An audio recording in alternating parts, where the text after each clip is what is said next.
with 5 names, 2 dads, 1 husband, a new puppy, and a whole lot of something going on. Raised by 2 fabulous gay men, she's advocated for the LGBTQ community since high school. She's spoken in front of President Obama. She's got a book out soon. This is Chelsea. Love these words, Chelsea. To the beat of her drum. She makes no apologies. This is Chelsea. Sing along, everybody.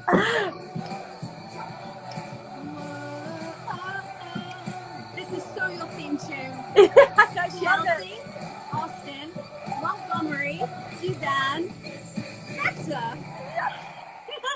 Oh, my names. That was such a perfect choice. I love it. Right? Isn't that the perfect song for you? Yes. Oh my gosh. I am honored. It's such a perfect song. You know, I really like to research the song, and then I went through so many songs, and then this one I was like, this is perfect. Because this is encompassing like everything that you're now doing with your life, with your new blog and everything. You're so I love, well, and I'm a big sucker for The Greatest Showman, so. I know, it's a great movie. Hello, sweet girl. Hello, this is such a treat for me, oh my gosh. Oh, you are such a joy. So we'll do a little quick recap of how we know each other. And then, so we met in 2008. Chelsea, as I said in the piece, has 2 amazing dads, Kevin and Dennis, who are here watching, so send them big love. And they got married in 2008. And Chelsea, you were 15 at the time. Mm-hmm. There they are. She's beautiful, Chelsea. And there's her dads, Kevin and Dennis, getting married. And I was so in awe of this young girl who was elegant and eloquent. At 15 years old, she just really knew about life. You just had this wisdom about you on your very young shoulders, and we bonded over musicals and theater, and we were planning the wedding, and we were thinking of like the theme that we wanted to do, and we were sitting outside Coffee Bean, weren't we, on Sunset Boulevard. And Mario Lopez was sitting behind us. And I said to Chelsea, oh, don't look, turn around. But I said, do you like Mario Lopez? And she went, oh, Mario Lopez. Where? Where? And then we were like, this is the thing, because he was doing Dancing with the Stars at the time, and that's how the theme of the wedding came about. And we did a whole dancing thing in the wedding. And then you went off to theater school. Tell us about your what happened after that, after the wedding and your life. Well, let's see. So that was one of the best days of my life, first of all. And I think I followed you around like Mo now follows me around. I had such I just had never seen anyone quite like you. You're so fabulous and beautiful. And I remember one day you picked me up from school so I could go to a rehearsal. Yes. And I just thought, I just want to be Charlie when I grow up. Oh my gosh. But so after that, I actually, the speech that I gave at my parents' wedding, they filmed, obviously, and it was shortly after my parents got married that Proposition 8, which banned gay marriage in California, was passed. Yes, we had 6 weeks, didn't we, to do the wedding, to get it in, and then at the end of the 6 weeks, it wasn't legal, but everybody that got married before it was legal. Exactly. Yeah. Exactly.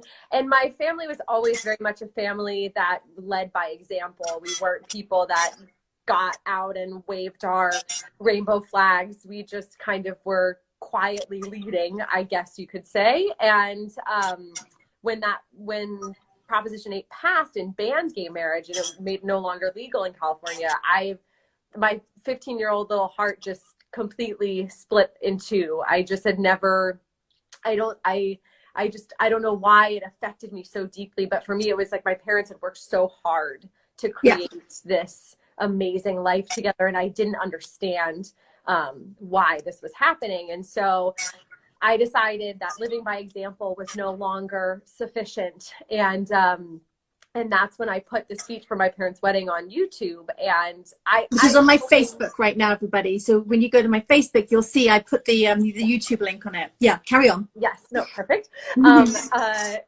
I kind of hoped that maybe one person would see the video and that maybe it would change their mind. And out of the blue, it just spiked and got a lot of attention, and I was shocked, but I started getting calls from newspapers and different kinds of campaigns like the Human Rights Campaign and Parents and Friends of Lesbians and Gays and other organizations, and they asked me to start coming and speaking. And so at like, I want to say around 16, I started traveling around the country speaking to groups of people about my family, about me. It was so fun. And your upbringing. Yeah, my upbringing, how they had me. And a lot of the time I was preaching to the choir, but it was I think a really good tee up for kind of how I now am realizing I want to spend the rest of my life. So I went off to college and I studied theater and dance. I came home and moved back in with my family because right off the bat, I wasn't exactly cast in any sitcoms. So, which you should be, because you're hysterical and you crack me up every time I'm with you. Thank you. What was it like? What was it like speaking in front of Obama? How does like a young girl collect her brain to do that? So it was such a crazy experience. The night before I was set to speak at the same event as he was, we we were invited to and attended a very ended up at this rave with Obama. Yeah, no, somehow he just walked in the door and but he came to this event the night before and was going around meeting people one-on-one. And I was so anxious to just to talk to him. And as soon as he started speaking to me, he was I said he was like a long lost uncle, but so kind. And I felt so comfortable.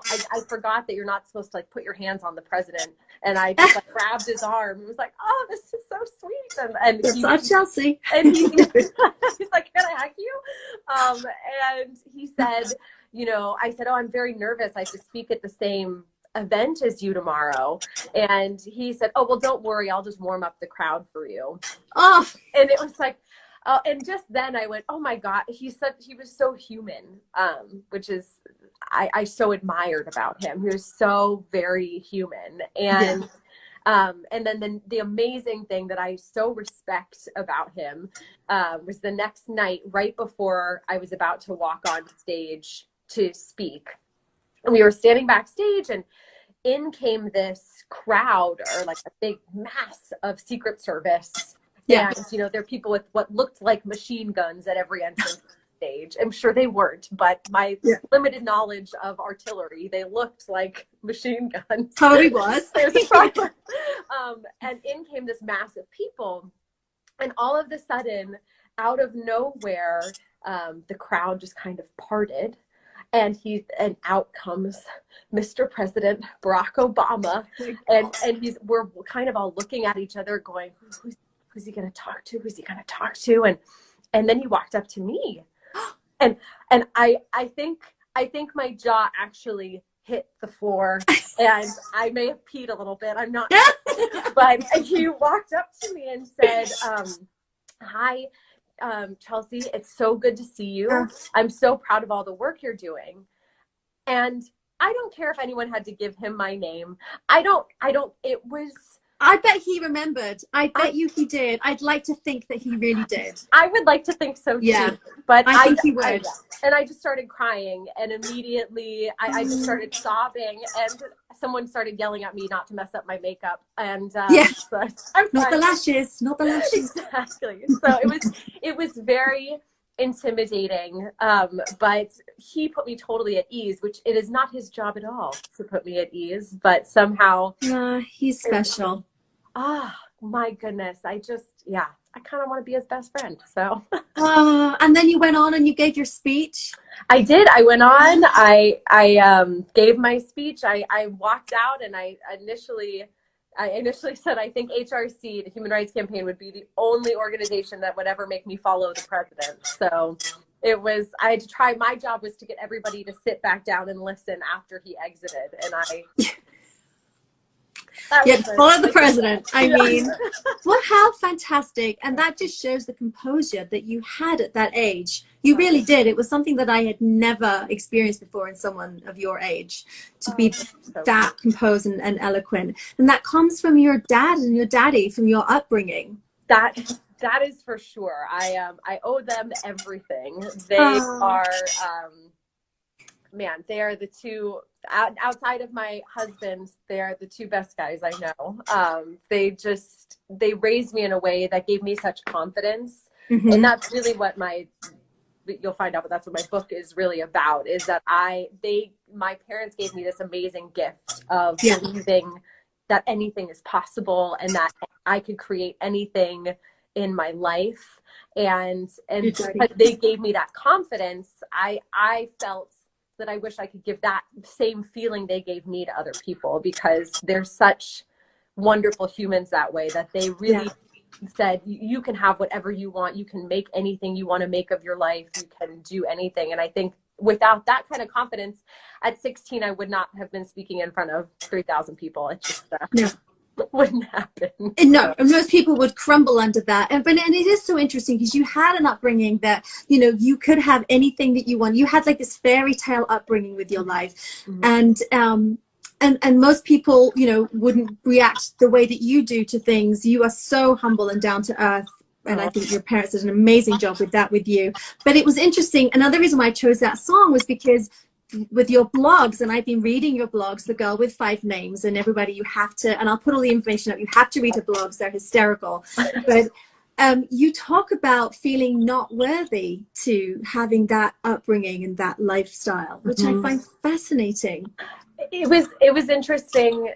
On the one hand, my parents very much made me feel that I could accomplish anything I wanted to in life. But on the other hand, I grew up very often thinking, but why me? Like, why not someone else? Why not you? Right. And that's kind of where I finally got to, as I wrote about it, I discovered, you know, well, I am enough. I am deserving, because I think a lot of, and they mean this kind of children that are born into privilege, you know, you can kind of go one of two ways. You can kind of take advantage and just say, you know, of course I deserve all of this, and be very cavalier about it. And the other, my parents always taught me to be very grateful, not guilty. But to be very grateful for what we were bestowed upon by the universe and my daddy's hard work. But I think, you know, they taught me in a way that my daddy had worked so hard for this. So I thought, well, I should have to work so hard to deserve the things that I've been blessed with. And it took a long time for me to be okay saying, you know what, as long as I am grateful and I continue to, you know, put effort into something I love and am passionate about, and I continue to give back to the world in some way, you know, I am worthy. So absolutely. And that was so evident when we were planning your wedding, which is very exciting. You were so incredible to all the vendors. And I know some of the vendors are watching today, because everybody fell in love with you, because you were so thankful and so grateful to everybody. And here's a little picture, because Chelsea's wedding was in the magazine too. That's her wedding there. You know, and you were incredibly grateful to everybody. This is a 10-page spread. I could go on, but just look at that picture of the two of them. She's like a princess. And that's Dommy, her husband. Gorgeous Dommy. But you were so incredibly grateful, and that's why everybody loves you. Oh, thank you. That is, you know, I have to say that is something my dad really instilled in me. You know, he said gratitude. And I've woken up now. I wake up every morning and I have a gratitude Your hubby that I know. Yeah. Hi, hubby. You have a gratitude journal? Yeah. I do. And every single day I write down, sometimes it's 10, sometimes it's way more than 10. But the things that I'm grateful for, and they're very, very tiny, like coffee in the morning, you know, to very, very big, like finding the love of my life. And I think that gratitude was really something that I feel, if I feel that if anyone performed or did anything to help our special day,